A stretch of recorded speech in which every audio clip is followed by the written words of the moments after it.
of open forum. We have nobody signed up, Madam Chair. Okay, thanks, Keisha. Nobody has signed up for open forum, so that moves us on to agenda item number 3, our consent agenda. 25 items under the consent. I would be open to a motion. Madam Chair, I'll make a motion to approve the consent agenda as presented. Motion's been made by Commissioner Danielowski, I'll second that. seconded by Commissioner Felber. All in favor, please say aye. Aye. Opposed, nay. Motion has carried. We are on to agenda item number 4, that of announcements. Good morning again, Madam Chair, Commissioners. Just one announcement this week. The Soil and Water Conservation District will have their annual tour on September 21st. So please let Keisha and I know if you're planning to attend, and we'll post notice if need be. Okay. And I'd like to also welcome Bruce Messel back to the dais and to the boardroom and to work. So welcome back, Bruce. Now on to our regular agenda, item number 5. We are on to 5.1, and we are Miss Lynn Watashik. Good morning, Madam Chair and Commissioners. These are the items from the August 17th Planning Commission meeting. First item is Jack Menkvold. Property owner is BN15 LLC. They're requesting preliminary and final simple plat approval of Menkveld Addition. This is 2 lots in Big Lake Township on 8 acres in the General Rural District. Planning Commission recommended approval with the 5 conditions in your packet. Okay, thanks, Lynn. Any questions or comments or a motion? Madam Chair, I'll make a motion to approve the residential preliminary plat and final simple plat for Menkveld Addition with the 2 lots with the following 5 conditions as recommended by the Planning Commission and listed in the background for justification. Motion's been made by Commissioner Danielowski. Is there a second? I'll second that. Seconded by Commissioner Felber. Any questions or comments? Just a comment. These are gone through by our Planning Commission. There are public hearings that are held for these, and they move forward with the recommendations based on the public hearing input and the input from the Planning Commission. Okay, thank you. Any others? Seeing none, all in favor, please say aye. Aye. Opposed, nay. Motion has carried. Moving on to agenda item 5.2, Lynn Watashik. This is Sheldon Poole requesting an interim use permit for a medium contractor's yard. This is in Livonia Township on 54 acres in the General Rural District. Planning Commission recommended approval of the medium contractor's yard with the 14 recommended conditions and the findings of fact that was included in your packet. Okay, and with that, what is the desired action of the board? I would move that we approve with the findings of fact and the 14 conditions. Okay, motion's been made by Commissioner Felber. Is there a second? I'll second that. Seconded by Commissioner Gray. Any other comments or questions? Seeing none, all in favor, please say aye. Aye. Opposed, nay. Motion has carried. Next item is SVCSG Becker LLC. This is on the John and Lynette Golly property. They're requesting an interim use permit for a 1 megawatt solar farm. This is in Clear Lake Township on 41 acres in the Agricultural District. Planning Commission recommended approval of the 1 megawatt solar farm with the 18 conditions and the findings of fact. Okay, thank you. What is the desire of the board? Move to approve. Motion's been made by Commissioner Gray. Is there a second? I'll second. Seconded by Commissioner Danielowski. Any questions or comments on this one? I find it concerning in these things that when you read through it, it says that the plan for taking down this solar farm in 35 years, if it's taken down at that point, is hinged on the fact that recycling or disposable within 60 miles of the site. That's, I mean, they're all this way. I'm not saying don't approve it, but I'm just saying it's kind of concerning, and it's something that we have to think about further down, because there's probably not going to be a recycling facility for taking down voltic cells in the future. So there's going to be a much higher cost of taking these things down than what they're originally anticipating. Other questions? I totally hear what you're saying, and that, I think, is something we've wrestled with every year on this board. You know, what is the real cost of decommissioning? Who knows? It's kind of a shot in the dark, so, but I totally hear what you're saying. Madam Chair, it would be, I wouldn't mind us doing a workshop on the, this, Decommissioning? on the decommissioning Okay. of these systems and understand what the current status is. Maybe come up with some additional conditions and plans moving for the future. So I think that would be helpful. Sounds great. We will add that to our list of workshops. It's definitely something we've increased the cost and a number of different provisions in the last number of years, but something great to revisit. So we can certainly do that. Madam Chair, in regards to increasing the cost, we started out at 25,000 and definitely, after a short period of time, realized that that was by nowhere near the amount of money needed, and then we increased it to 100,000. But if we need to increase that up more, we definitely should be addressing it. Yep, and many counties such as ours are wrestling with that, so it's good to kind of take a temperature of what's going on in the state and what are some other practices out there, so that'd be good. Anything else? There is a motion and a second, so all in favor, please say aye. Aye. Aye. Opposed, nay. Motion has carried. Moving on to agenda item 5.4. This is for Jennifer and Joshua Fitzsimmons. They're requesting an interim use permit for a manufactured home, which is temporary. This is in Big Lake Township on 5 acres in the General Rural District. Planning Commission recommended approval of the interim use permit for the temporary manufactured home with the 6 conditions and the findings of fact. Okay, what is the desired board action? Madam Chair, I'll make a motion to approve as presented with 6 conditions and findings of fact. Motion's made by Commissioner Danielowski, I'll second that. seconded by Commissioner Felber. Any other comments or questions? Madam Chair, I did have one comment. I'd like to see this ability that we're able to provide someone the opportunity to care for a loved one on their property in this manner. And so I think this is a good thing to be able to do. Others? I concur with that. Sure. Yep, I do too. So there's a motion and a second. All in favor, please say aye. Aye. Opposed, nay. Motion has carried. Thank you. Thanks, Lynn. We are now on item 5.5 with Ms. Amanda Larson joining us. Good morning. Good morning. Thank you for your time, Madam Chair, Commissioners.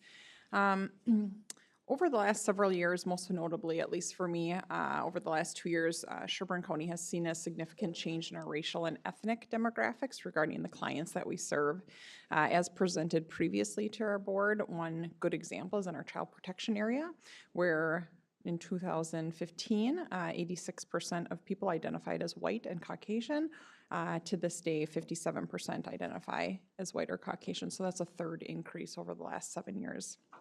The demographics of our staff do not reflect this in the population that we serve.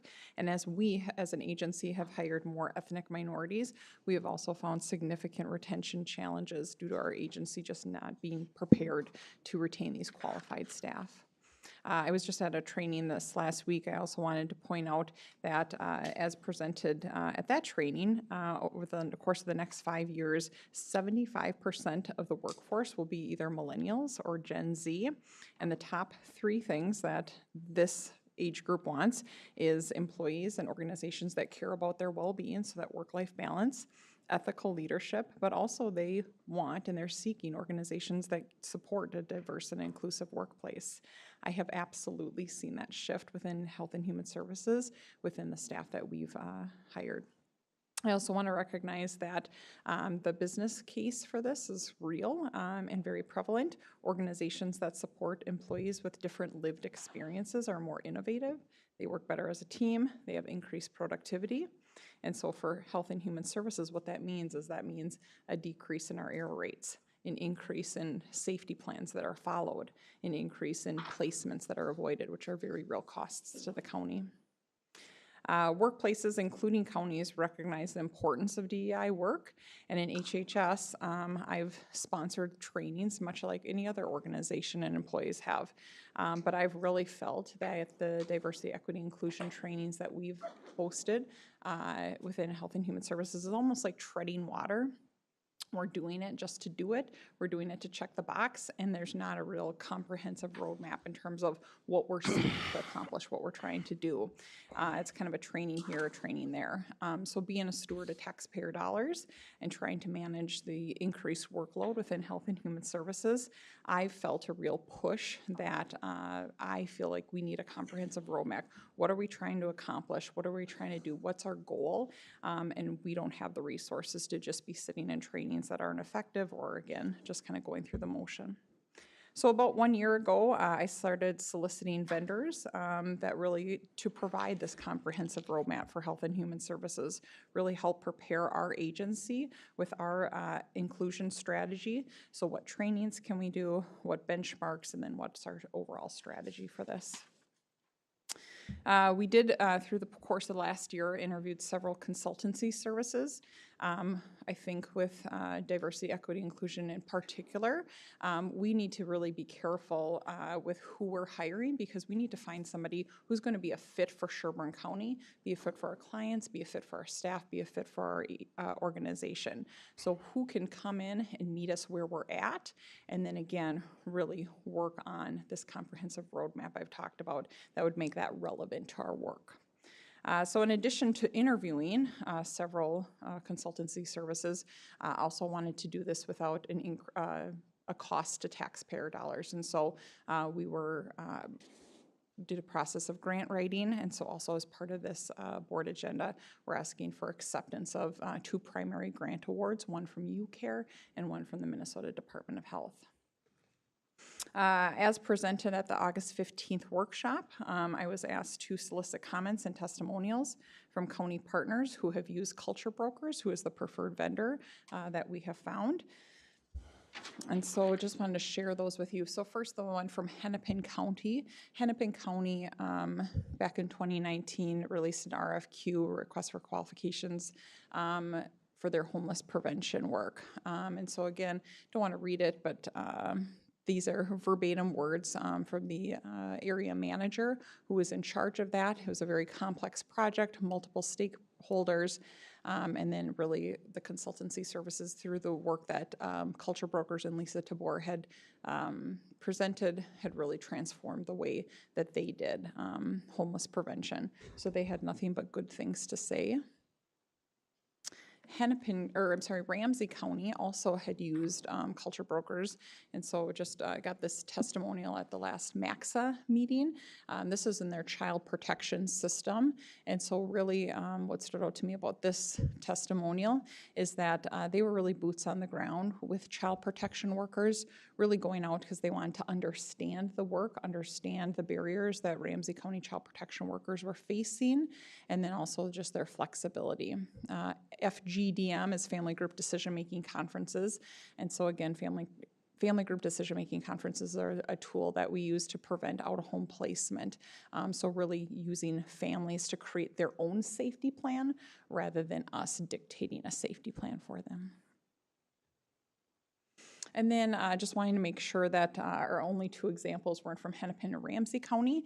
If you're not familiar, the St. Cloud area has done this Communities of Excellence work, and so really using the Baldrige framework, and they've also identified Culture Brokers and used Culture Brokers in a context, so kind of a testimonial that's a little more closer to home.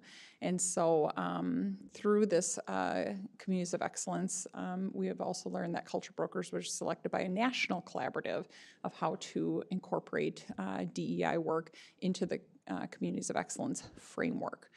So they've won a number of different awards, and then the executive director of the St. Cloud Communities of Excellence also had good things to say about Lisa, who would be our primary consultant, that she was professional, completed all deliverables on time, and did a great job engaging the task force.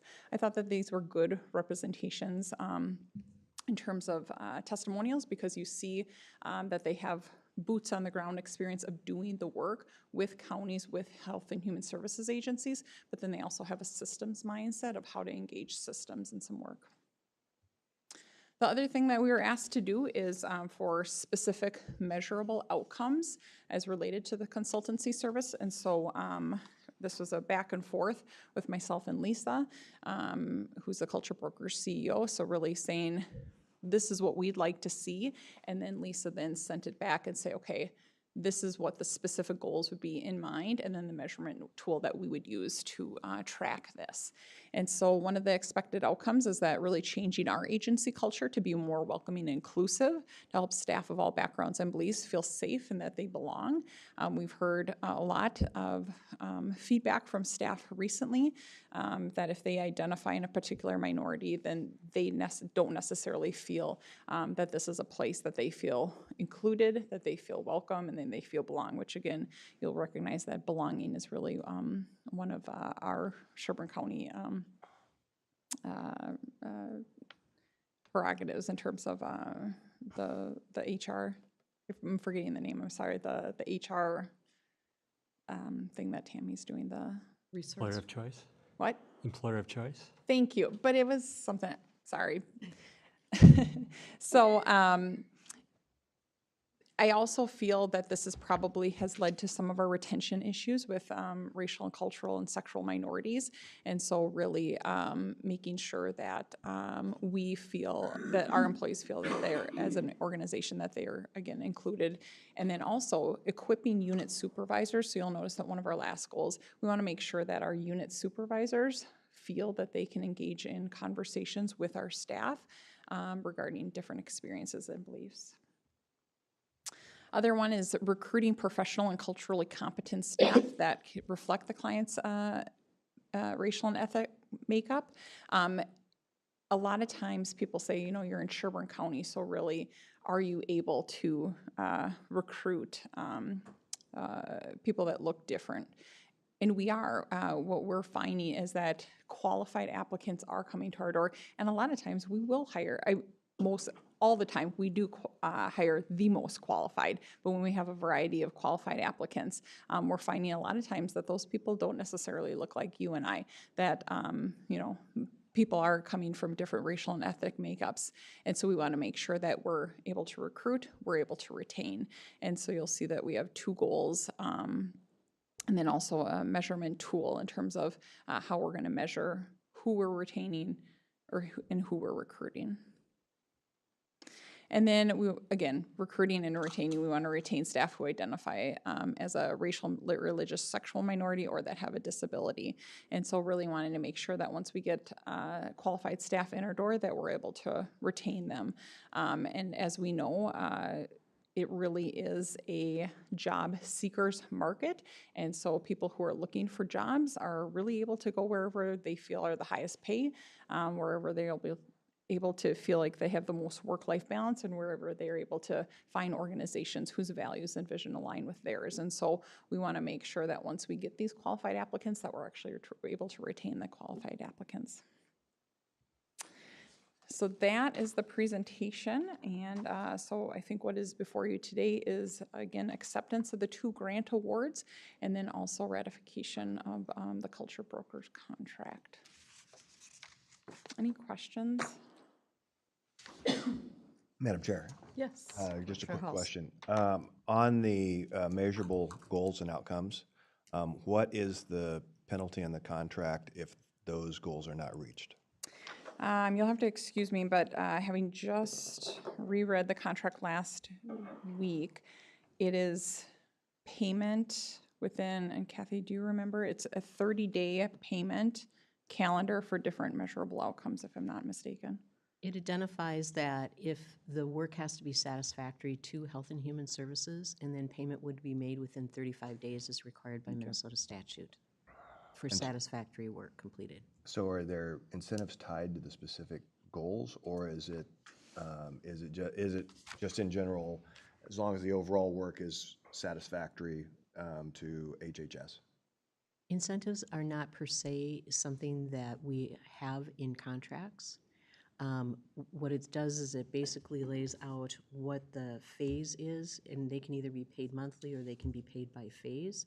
And then they have to successfully complete that phase. And again, that determination lies with the agency. And then once they have done so, at that point in time, payment can be authorized. Okay, others? Or I'd be open to a motion with the desired action of the board. Madam Chair, I'll make a motion to approve as presented. The acceptance of the award of the $50,000 from UCare and $150,000 from Minnesota Department of Health to finance the culture broker's proposal and to ratify the contract. Yes. There's Commissioner Danielowski moves. Is there a second? I'll second that. Seconded by Commissioner Gray. Any other questions or comments? Well, as I said during the, and I checked some more, from the people who work on the line staff down in Hennepin County, this particular contractor has driven divisiveness into the county. The county has actually removed from its domestic abuse criteria for probation, they've removed things like choking the victim, using a weapon in the commission of the crime as being culturally biased, and they've removed those, putting people into a different probation category than they should be. I don't think that this benefits the people we actually work, excuse me, the taxpayers of Sherburne County in a significant fashion, and I remain vehemently opposed to it. Okay, any other comments or questions? Madam Chair. Commissioner- Just based on my history and background, way back in the Stone Age when I was in the 90s, when I was in the military, we had a very diverse military force. And we did go through a number of trainings. And the idea is that you create a cohesive fighting unit. You can't fight a ship or a squadron or a battalion if that unit is fractured. So the goal here, I think, is a correct one, which is we need to have a unit that acts cohesively. So I agree with the overall goal. My concern also is with the particular consulting firm that has been selected, and it's based on two issues. One is, and I don't know why companies have chosen to do this, but companies have chosen to drop into the political arena, and I think that's a bad business decision, but they do. Ms. Tabor and one of her key consultants, Mr. Ross, signed off on a letter late last year during the election season that I found to be, frankly, inflammatory and divisive. So I struggle with the idea of how they can meet us here based on that language, right? Meet us where we are, as you say. So I struggle with that. The other piece that I think is significant is this is a no-bid contract. And so I think there are some questions. There are enough questions around this as a no-bid contract that I'm afraid I just struggle to support it. So I can't support this as it is. I support the goal of making a cohesive business unit. I just don't support this manner. Okay? Yeah, I sat through these trainings in the 90s, going back to the 90s. Yeah, we had these trainings all the time. We operated government on affirmative action goals. They were absolutely part of everything that you did. And we looked at it, and my old department looked a lot different when I started there than it does now. And I don't think that we need to keep upping the ante on these things, and it's just too divisive for the staff in the overall. Madam Chair, Yes, Commissioner Januszewski. I trust our staff, I trust our directors to work this process to make sure that it is going to get the result that we're looking for, nothing more, nothing less. And so I am willing to let this process play out with that understanding that there will be oversight from our directors to make sure we're achieving the result that we're looking for. Yeah, I have to agree. I mean, Agree. this is not something that's going away. We're not going to crawl under a rock and have this go away. And to base this off of what maybe happened in the 90s in a different county, I mean, you have to start somewhere, in my opinion. This is not costing us anything. It's a grant acceptance. And I feel that it's something, it's a starting point. Whether it's an ending point, I don't know. I agree with the outcome, like Andrew said. We have to do something, and I think this is a starting point of where we have to go. I would disagree. This isn't going to cost us I'd like to anything. comment first. Okay. So just to follow our Robert's Rules process to give everyone a chance to comment, and then we'll circle back. I believe every entity that I'm connected with right now through my commissioner work, whether it's TRICAP, Central Minnesota Mental Health Center, the library, AMC, NACO, every board I sit on is working on these issues right now. This is there's huge efforts going on in this place and time, 2023, of trying to address our diversifying populations and to create a culture that's accepting of all.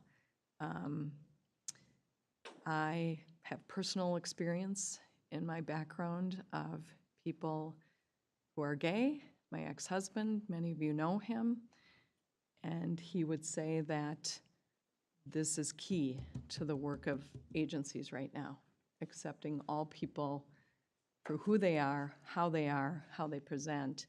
And I applaud our HHS department for blazing a trail, because we don't have the template. We don't know how to do this work. We need leaders that have studied it, that have worked in it a lot more than I have, to help us blaze that trail. So I applaud the work, and I think it's necessary to our culture as county government and for our employees. So, other comments? If I may, I Commissioner Felber. disagree with the fact that this isn't going to cost us something. When you start doing these trainings and you train the entire county, everybody's going to sit through this. I brought up Hennepin County because it's been brought up as part of this deal. We used to sit with the entire county, 8 hours. You know, when you think about your entire staff, and in that county was 8,500 people, roughly, when I worked there. 8,500 people at every level of pay, sitting for 8 hours through one of these trainings annually. That's a lot of money. That's a whole lot of money.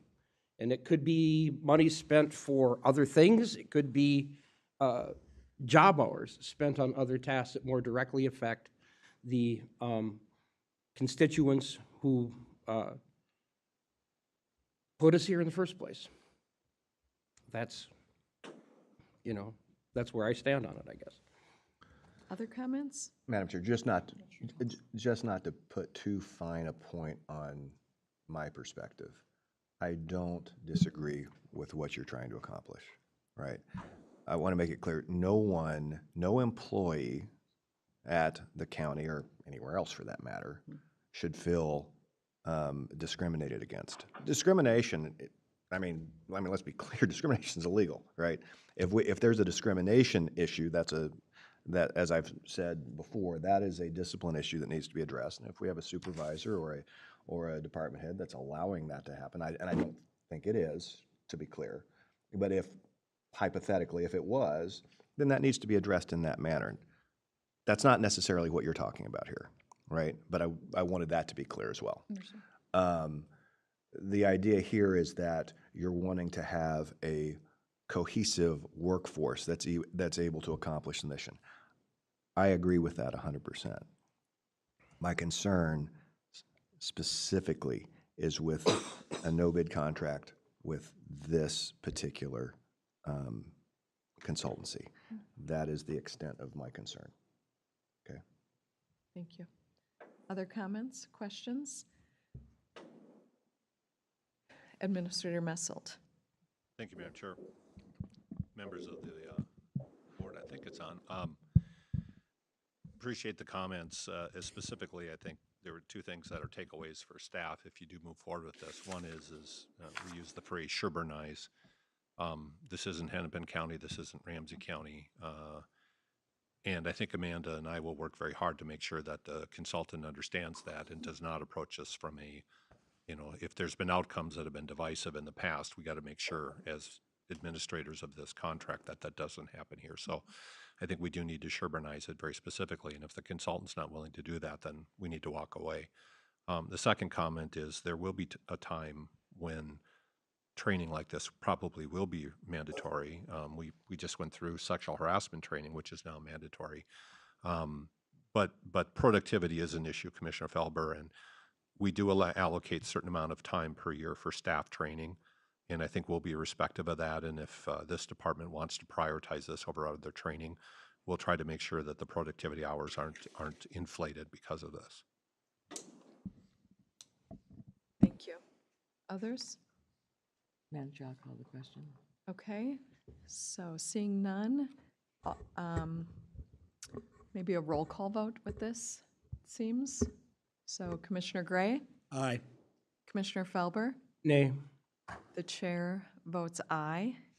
Commissioner Danielowski, Aye. Commissioner Halls. Nay.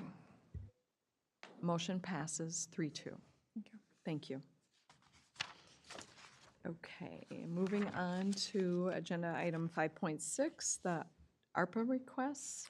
Mr. Thank you, Dan Madam Weber. Chair. This week we have two ARPA requests and a broadband update with two other project requests attached to that. The first is a equipment update in courts, and I think our IT Director, Brian Cameron, will speak to that. Good morning, Brian Kamen. Good morning, Madam Chair and Board. Thank you for the time. Sherburne County provides the courts a place within our building to serve the duties of the court for the citizens in our region. Along with this, we provide for them their audio-visual equipment. They have been experiencing some difficulties with that equipment because they are not on uninterruptible power supplies or UPSs. When this building loses power, that includes shifting the source of the power we get, even though that is fairly quick, under 30 seconds. Their equipment goes down and they need to go and reboot and bring that up in the correct order to ensure their courtroom works for their next court events. What they're requesting is for us to provide those uninterruptible power supplies, the UPSs for their courtrooms. This will serve to power their equipment during the tests of our generator, the movement of the any electricity events that we may temporarily experience in shifts from weather or other events out on the grid. And this will help keep their equipment up and functioning, and they won't have to take that extra time to reboot and make sure their courtrooms are ready for the next court day. So we brought in a company that took a look at this. There's 5 courtrooms. They're around $1,500 a piece, and then there's some consulting that they'll bring in to provide some training to the courts. So these systems are not on the county's network, so county IT has no visibility or knowledge of them. They are supported through the courts themselves and through any of the court IT systems that they have on their back end. But again, this is equipment that all counties bring in and supply to courts when they are in their facilities. Okay, thanks, Brian. So this expense is $8,740 for the court's AV UPS equipment. Correct. as explained, so I would be open to a motion for that. So moved. Motion's made by Commissioner Hulls, I'll second that. seconded by Commissioner Felber. Any questions or comments? Seeing none, all in favor, please say aye. Aye. Opposed, nay. Motion has carried. Thank you, Madam Chair and Board. Moving on to the next item. The next request is a one-time HHS financial assistance program, and Amanda Larson will speak to that. Morning again. As we know here through our budget workshops, out-of-home placements are a huge budget driver within Health and Human Services land, one that we have little to no control over. We work on prevention at every turn possible to try to prevent out-of-home placements, not just from a fiduciary standpoint, which those are tax dollars, but also for a trauma perspective, it's best to keep itty-bitties in their home to the extent that we're safely able to do so. Parent Support Outreach Program is a DHS program. We get a small allocation, I believe this past year was $40,000. So for child protection services that are screened out, this is kind of our primary way to offer families resources so they're not screened in and then they become a placement. What we have found is a lot of times flex dollars, so one-time payments to keep utilities on, to make a mortgage payment, to do a weekend respite. Sometimes small flex fund requests will help provide enough relief to prevent some very large out-of-home placement dollars. A great example of this was we had a safety concern with 2 siblings in the household where one sibling needed to be downstairs on the lower level. This family had purchased the home or is renting a home, and there was a meth lab downstairs. There was needles and just a lot of garbage that they were not able to clean up. So to keep the safety plan, the court-ordered safety plan intact, we were able to remedy this by cleaning up sanitarily the downstairs so that other siblings able to live downstairs. And so we were able to keep the safety plan intact and prevent a placement from occurring. All we needed to do was purchase a dumpster for $600, and we have no flex funds to be able to do that. And so this Parent Support Outreach Program is a DHS program that allows us flex funding to be able to do small things like that to keep people out of the child protection system or to prevent placements such as the one. So we're asking for $50,000 for a pool under the Parent Support Outreach Program to be able to provide us some flex dollars to do so. Okay, thanks, Amanda. Any questions? So this is a $50,000 request for the Parent Support Outreach Program, a one-time HHS financial assistance program, so one-time funding. So what is the board's? Move to approve. Motion made by Commissioner Gray. Is there a second? I'll second. Seconded by Commissioner Danielowski. Any questions or comments? Seeing none, all in favor, please say aye. Aye. Opposed, nay. Motion has carried. Thanks, Amanda. Moving on to the round number 3 broadband requests. Yeah, Keisha, could you bring that up? And it's a very short presentation, so if you could just hit next when I give you the thumbs up. We do have 2 more requests to discuss today, but I want to give a quick recap of where we've been and where we want to go going forward. So if we look back in 2021, one of our first ARPA projects was to get an update to our broadband study, and they compared where we were in 2015 to where we were in 2019. And you can see there's a pretty big improvement over those 4 years, and it cuts it off at the bottom. But you could see there were 10,600, about 10,700 unserved or underserved homes at that time, which was 25% of our properties. And if you scroll down, Keisha, a little bit, I'm not sure if you can see it, but the 2019 had 3,800 underserved or unserved population, which was down to 10%. So we had a lot of improvement over those 4 years. And if we go to the next slide, Keisha. There were 3 rounds of ARPA requests or programs, and you can see round 1 and round 2 served about 900 properties. The request today is for 2 additional projects, one in Clear Lake Township, one in Livonia, that would serve an additional 378 properties. And when you add CARES, we also had a CARES project. We've served about 1,500 homes through these projects or 39% of the original broadband gap that existed. So next slide, Keisha. And to give you a little context and visualize, the red circles are where those ARPA projects took place, and the 2 starred are the requests for today. So you'll see the one in Clear Lake Township and Livonia starred. You can see the areas that those would be impacting. So the request today is for the 2 projects. The first would be the Clear Lake Township. And if you request back in February of 2023, we did have a commitment letter that was sent to DEED. This is part of their border-to-border broadband program. So this project was already approved. Today, I'm just seeking to use ARPA dollars to fund that project. So I'd be looking for a motion on that. And the second is a Midco project in Livonia Township that would serve 240, let's see here, 138 properties with a request of $95,000. So looking for a motion on that one as well. With that, I'll ask So staff why for don't we any take the questions. first one? So the Clear Lake Township project.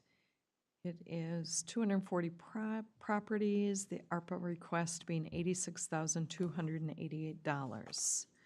Madam Chair? Yes. Before we move to a motion, I just had a question. Certainly. Can we go back to the map? I just don't understand the color coding on it. I can't read it.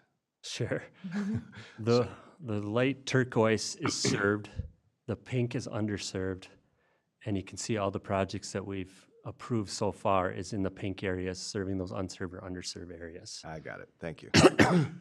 And just to highlight a lot of on the western side of the county, you'll see a lot of lines that go through some of those roads in the northwest corner. That's where we've installed conduit. So not only have we done it through ARPA and CARES, we also have been installing conduit as we construct our road projects. And you can see that that's had a big impact with those served areas.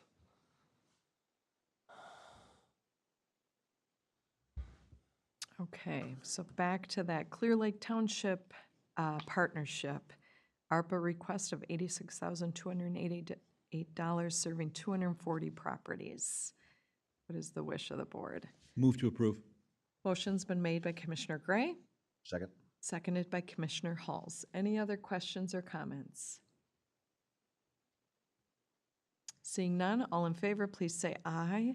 Aye. Opposed, nay. Motion has carried. And now on to the Livonia Township project. A $95,000 request serving 138 properties. What is the wish of the board with that? Madam Chair, I'll make that motion. Commissioner Danielowski moves to approve. I'll second it. Commissioner Gray seconds. Can you talk a little bit, Dan, just for all of us? You know, like here we're looking at 138 properties, 95,000. The first one was 240 properties, and we're paying 86,000. Why the difference? That is a larger project, and the state's not involved in that one. So the first project with Clear Lake Township had the state as a partner with the border-to-border program. And the Midco project is actually a little more expensive too. Total cost, it's a little farther out. As you know, as you put infrastructure in, it becomes cheaper to put additional infrastructure in. So this is really helping it grow beyond the project borders as well. Okay. Okay, any other questions?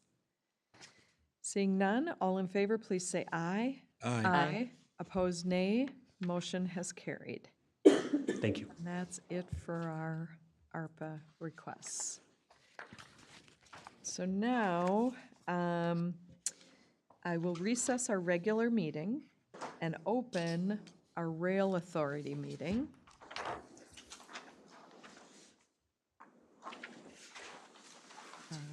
Give me 1 minute. Get my right screen up here. Madam Chair, Yes. I just have a procedural question on the agenda. So we have item 2 under the Regional Rail Authority. And then we have the same item under item 7. Is that because it has to be approved by both bodies? Correct. Okay, That's exactly We it. have to Okay. go back into our regular agenda. got it. Good question. So, item number 1 under the Regional Rail Authority meeting is to approve the proposed agenda. So I'll be open to a motion to approve that agenda. So move. Motion's been made by Commissioner Gray, I'll second that. seconded by Commissioner Felber. All in favor, please say aye. Aye. Opposed, nay. Motion has carried. Moving on to the next agenda item, Regional Rail Authority agenda. Item number 1 is to review and approve the Regional Rail Authority meeting minutes that were from January 3rd, 2023. Madam Chair, I'll make that motion. Motion's been made by Commissioner Danielowski, Second? seconded by Commissioner Halls. All in favor, please say aye. Aye. Opposed, nay. Motion has carried. And our next item, which this is an annual item that we do, is to consider approval of the resolution number 090523-RRA-56, setting the preliminary levy for the 2024 Regional Rail Authority. I'll turn that over to Mr. Dan Weber. Thank you, Madam Chair. The regional rail budget is paid through our local option sales tax, so there is no levy to the county, and you'll see that in the resolution. So we are looking for preliminary approval of the preliminary levy set at $0. So what is the wish of the board? Madam Chair, I'll make that motion. Motion made by Commissioner Danielowski. Is there a second? I'll second that. Seconded by Commissioner Gray. Questions or comments? Madam Chair, Yes. just a suggestion or a recommendation, I guess. I would ask that we as a body continue to work with our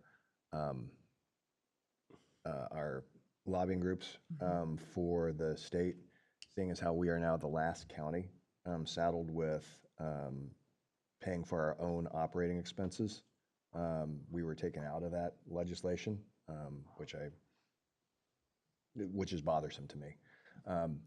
If we can get that done, granted, this is a zero levy item, but that sales sales tax can be used for other things than if we get treated like every other county. So that's my only comment on that. Yes, I appreciate those comments, and we have talked with our lobbying firm and also with Matt Mossman from MICA, and Steve Novak are also assisting us with that. So moving forward, we'll continue working to make that right with the next session. So other comments? Mr. Andrew Witter. Morning, Madam Chair, County Commissioners.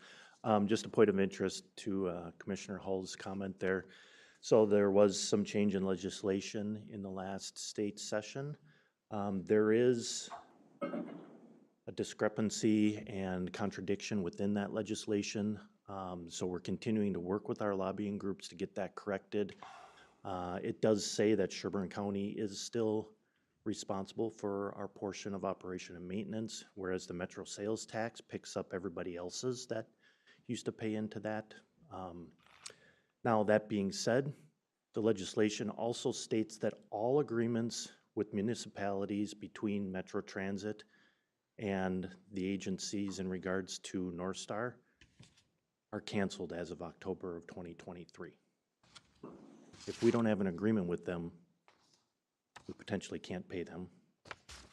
So that's where the discrepancy comes in. So we're working with our state legislators, even already having those conversations through MICA to see if we can't get that corrected. We do think it was probably an oversight.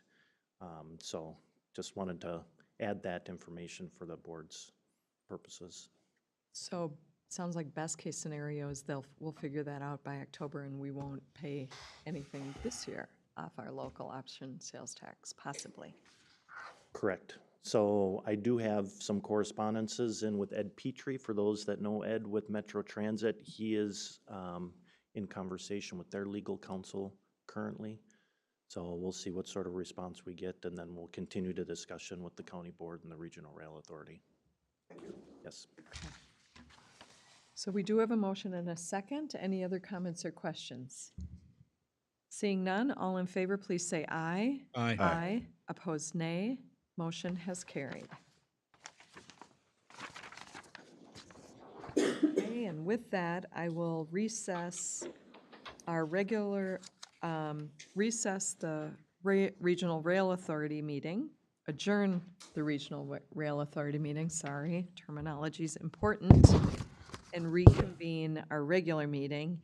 And now before you is item number 7.1, which Commissioner Hall's identified. And now we're on that piece. So I have to get to my right screen here. Thank you. So 7.1 is now our board to approve resolution number 090523-AD-3098, setting the preliminary 2024 Regional Rail Authority levy at 0. 2023, Madam Chair. Oh, it says 2024 on my sheet, so let's make that, oh, no, it would be 2024. We are setting the 2024 levy. It's 2024 levy. It says 2023. It's 2024, as I Sorry, stated. Madam Chair. So is there a motion? So move. Motion made by Commissioner Gray, I'll second. seconded by Commissioner Danielowski. And if Commissioner Felix Schmiesing was here, this would be his limelight. He always moved this one. So any other questions or comments? Hearing none, all in favor, please say aye. Aye. Opposed, nay. Motion has carried. Turn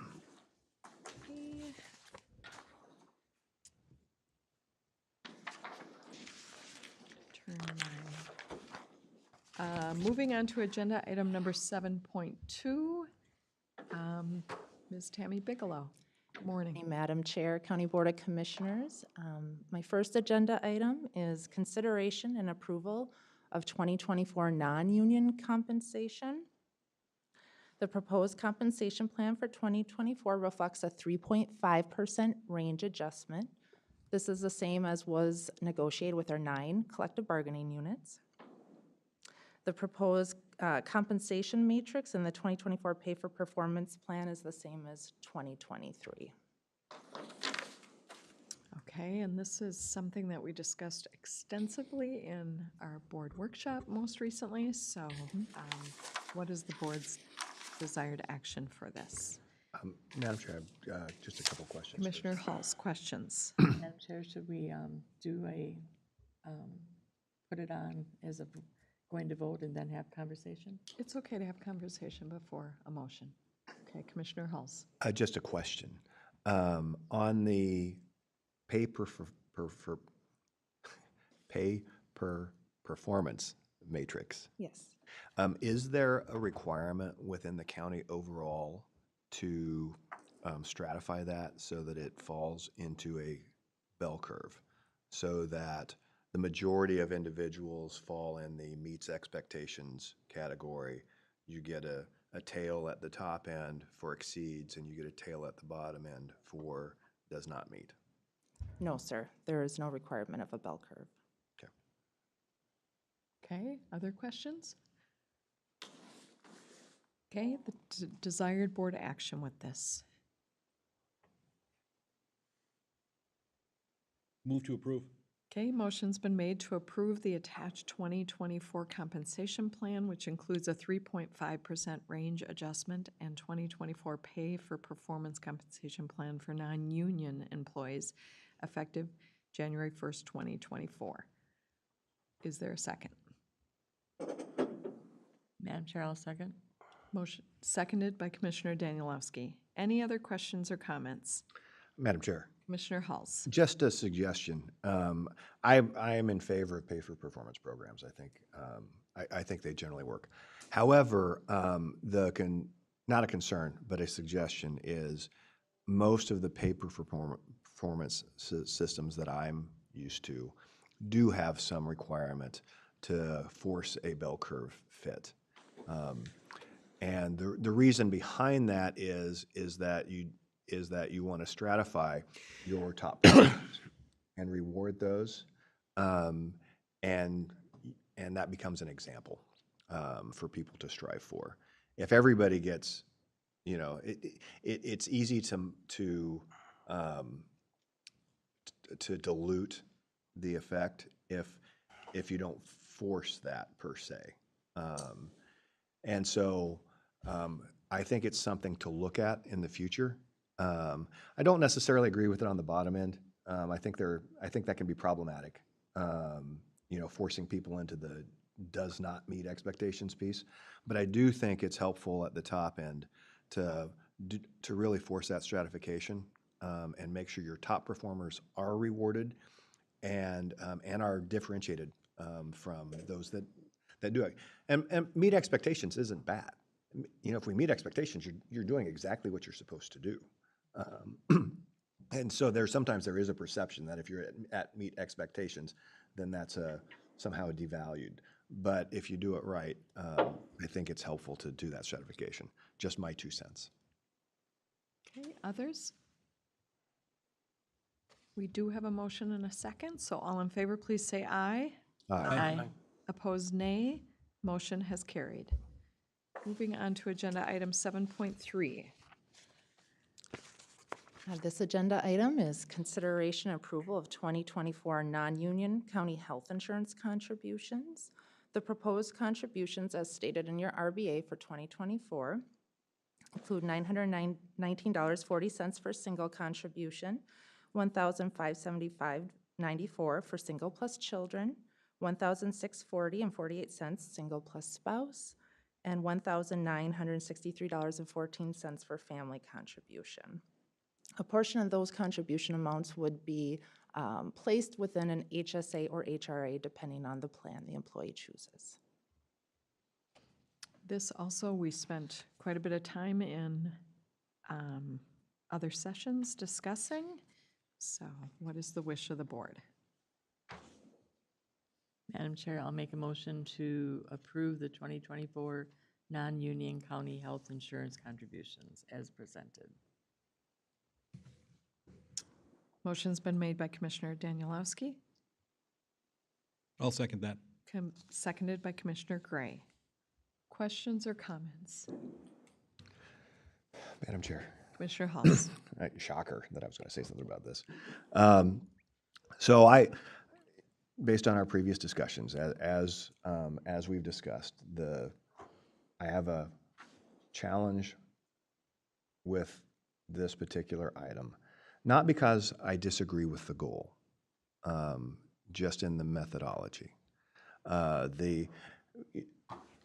As we've discussed previously, we do lead our 12 county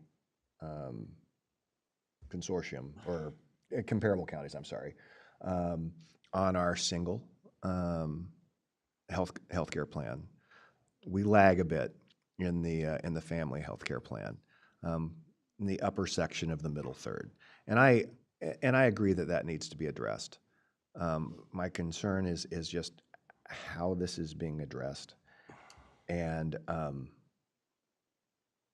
I struggle with the fact that I agree with the goal, I just disagree with the methodology, and therefore have struggled to support this. Other comments? I have to agree with Commissioner Haltz on this matter. Any others? I believe it seems we may want a roll call on this also. So Commissioner Halls. Nay. Commissioner Danielowski. Aye. The chair votes aye. Commissioner Felber. Nay. Commissioner Gray. Aye. Motion has carried 3-2. Thanks, Tammy. Thank you. Okay. Now, moving on to that of Commissioner Correspondence Committee reports, upcoming meetings, future agenda items. Why don't we start with Commissioner Danielowski? Okay, In the middle. Chair. We're going to work our way from middle out. Okay. Just stay clued. I might pop around a bit. Throw you all off. Thank you, Madam Chair. I had on August 8th or 15th, I had a NACO Central meeting by Zoom. Also met with the city administrator for the city of Big Lake that day. 8/16 had a countywide safe schools meeting. And also that evening met with the townships on marijuana legalization review Had a lot of good conversation at that meeting, and that is still a work in progress as to how we're going to address the issue, along with our townships, partners, and our cities. 817 had an EDA meeting, and that was a greater MSP update was presented, and also they are going to be organizing a land tour of Sherburne County for and greater MSP, so looking forward to that. And also then had the CMRP on the 21st for the Pell Study Subcommittee. That was a meeting of getting the kickoff to the Pell Study accomplished, and it was very informative and looking forward to that process. On 8/22, had a special board workshop. 8/23, had our sub-coalition meeting and also attended my township meeting that evening. 8/24, the CMRP meeting, and where we just gave an update of the Pell study. And then also, we are going to be doing some outreach in regards to participation in CMRP and how we're going to look in going into a nonprofit status. And also had the Tri-County Solid Waste meeting that day. 8/28, my options board meeting. 8/29, had a Tri-County Pope Douglas joint meeting up in Sauk Center.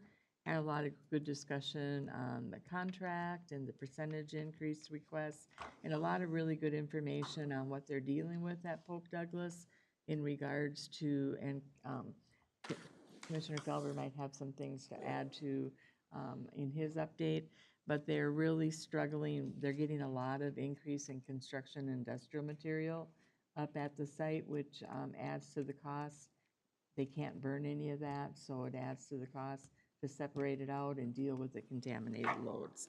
So looking forward to continuing that relationship, and also then had on 8/30, I attended a webinar for direct local housing aid for Greater Minnesota, and I know too that our economic development assistant was also on there. A lot of really good information.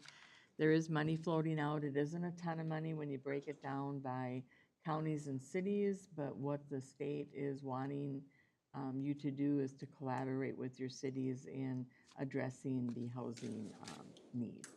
So looking forward to those conversations as well.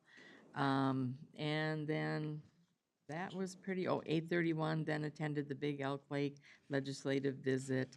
And also in the meantime, handled many conversation and concerns between the fire department, the police department, the school district in regards to the County Road 43 road project, which is right around the school campus area. So that has brought along its lot of concerns, and everybody's working hard to address them and get them figured out as to how traffic flow and safety is going to be done. And I think they've come across some ideas, and if it isn't going to work out and even out, they're going to end up having to put in some temporary four-way stops to help with that. So that was pretty much Okay. Commissioner Felber? Okay. 816, worked on a change in parks ordinance with the county attorney's office. 816, I also went to the legal marijuana township discussion.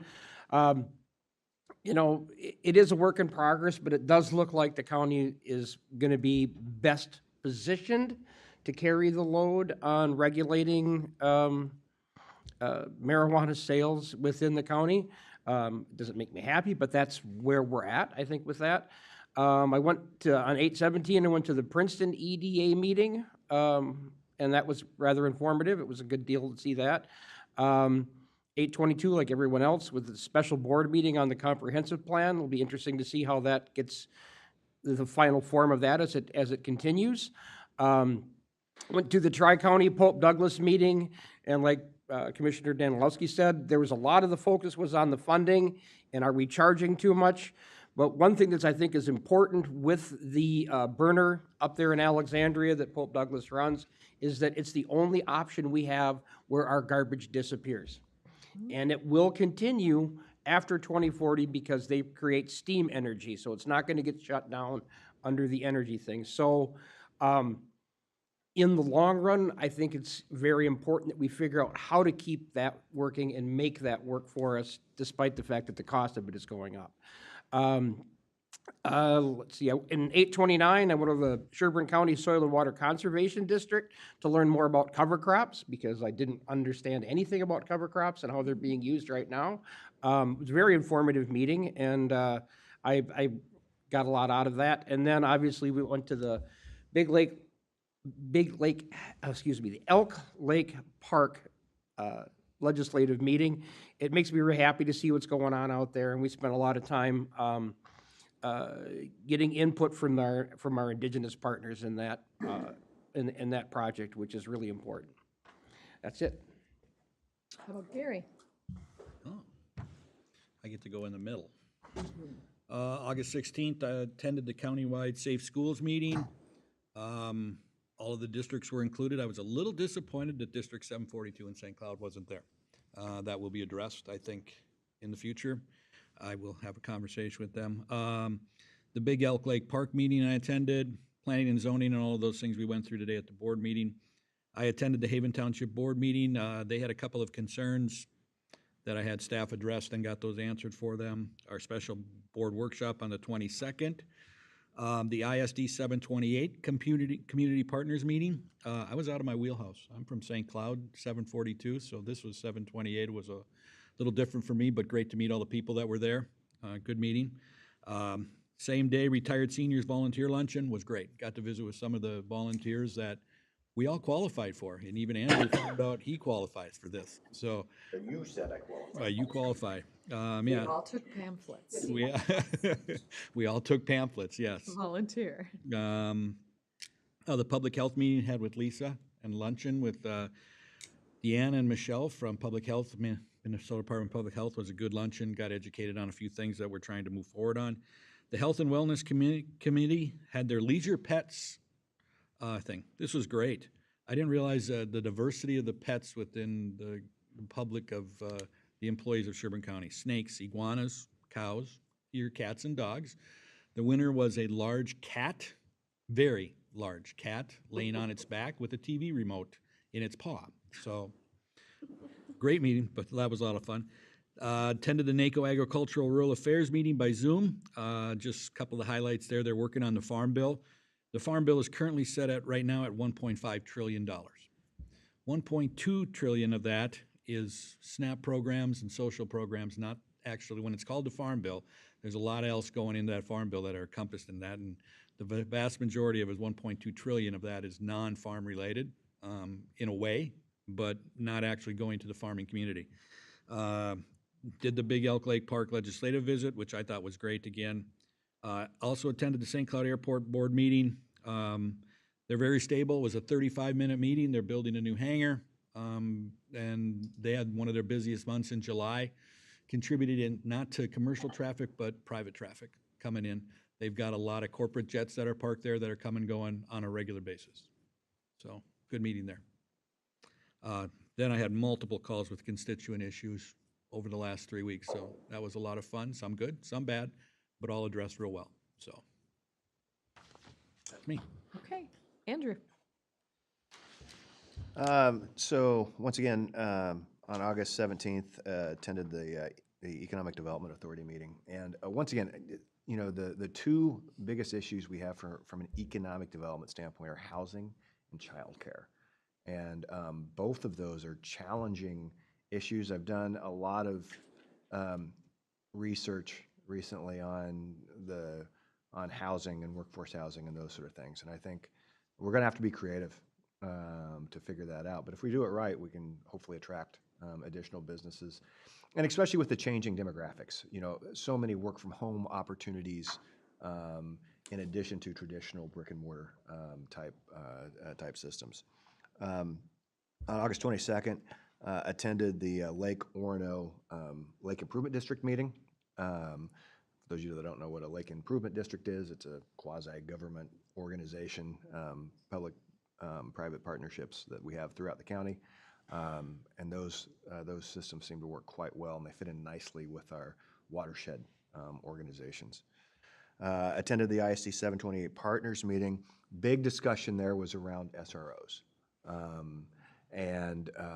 There's a lot of angst and concern coming from the chiefs of police throughout the state on how some legislation was written. And we've got several chiefs that are pulling their SROs out of the school districts. I don't know the exact state of Elk Rivers. I do know the chief put out a statement. I don't know what the ramifications of that statement were. But I do hear that there is now at least some interest in a special session to address that specific issue. However, that being said, ISD 728 made it absolutely clear they need their SROs. Attended the volunteer recognition luncheon, which was wonderful. Nice to see all those individuals, and really enjoyed the big Elk Lake legislative tour. I thought that was extraordinarily valuable. The amount of effort that goes into that, the archaeological significance of that site is just fascinating to me. So, and then once again, a bunch of constituent calls. Handled those on a individual basis, and that's it for me. Okay, great, thanks. A lot of what everyone else was a part of, I was also a part of, but I am a couple things. Part of, as I've said before, the Great River Regional Library Collection Subcommittee. We are reviewing all of our policies on our collection and how we choose books, how we keep books, how we look at our collection as public libraries. It's a great group. We've been meeting for about 3 months, so. The RSVP volunteer recognition event was fabulous. We've got great volunteers. It's a great partnership with them. Thanks to Dan and Keisha for all their work and their partnering with them and Bruce up in admin. So the Shack, that luncheon that Gary referred to is the State Community Health Services Advisory Committee. Gary and I both serve on that. And we met with some of the statewide staff, which was great to just hear from them. There's a tradition in Sherburne County for about 5 or more years now that we've gathered with our faith leadership team groups, and we're expanding that a bit this year to our faith pastoral leadership, but also community leaders, civic, some nonprofits, things like that. And our subjects that we're going to be talking about this year, to hear from them, but also to kind of, we know that some of this stuff we can't just do ourselves as county, so we're reaching out to the faith community and others to discuss housing and also chemical dependency and the role of kind of faith communities and some of those other communities with individuals that might be in your community working with some mental health or ChemDep issues. Central Minnesota Jobs and Training, I served on their Joint Powers Board, but also on their Community and Government Relations Committee. There's a training coming up called QPR training, Question, Persuade, and Respond. Each year, we do a gathering on mental health issues, and that will be September 22nd. It will be a remote gathering. We already have over 130 people signed up for it. I'll forward the postcard to you when I get it, or maybe you've already gotten it. Big Elk Lake Park Development, we had a meeting, and then also the gathering last week. Also, I just want to say a huge shout out to Gina Hugo for putting that together and the staff that she's assembled with the county. It was a great event, very well done, and great to have our state and federal leaders see what we're doing there. So really good. I toured Fremont Village in Zimmerman with Mike Chudy out of our Veterans Office, so doing a little veterans outreach up there. The Countywide Safe Schools meeting, really always good. They do a great gathering. or Countywide Safe Schools, our gathering was excellent. I mean, out of our sheriff's department, county attorney, just the partnerships that we have with our schools, you can just feel it in that room when they're meeting.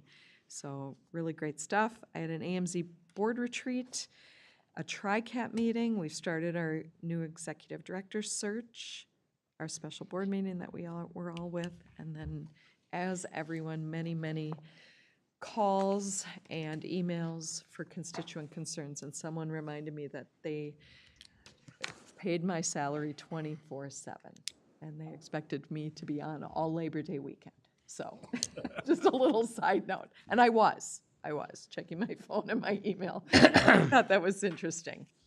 So, with that, anything else? Madam Chair, real quickly, Commissioner Danielowski. thank you. Just to circle back with the Tri-County Solid Waste, we had talked about possibly, I'd like to explore the possibility of increasing our input, what we send to Pope Douglas. So if we could kind of get a workshop or something to start looking into that situation, how we can increase our contribution towards that. I think that's great. We'll add that to the workshop list. Anything else? So the goal is to keep it out of our landfill. Yep. Thank you. Okay, we are going to recess our regular meeting. It is 10:18. Going to a break. And then when we reconvene, we will be in a closed session to receive security briefing relating to security issues around the government center and the jail. So we will be moving into a closed session after our break. Let's gather back here at 10:30. We are in recess.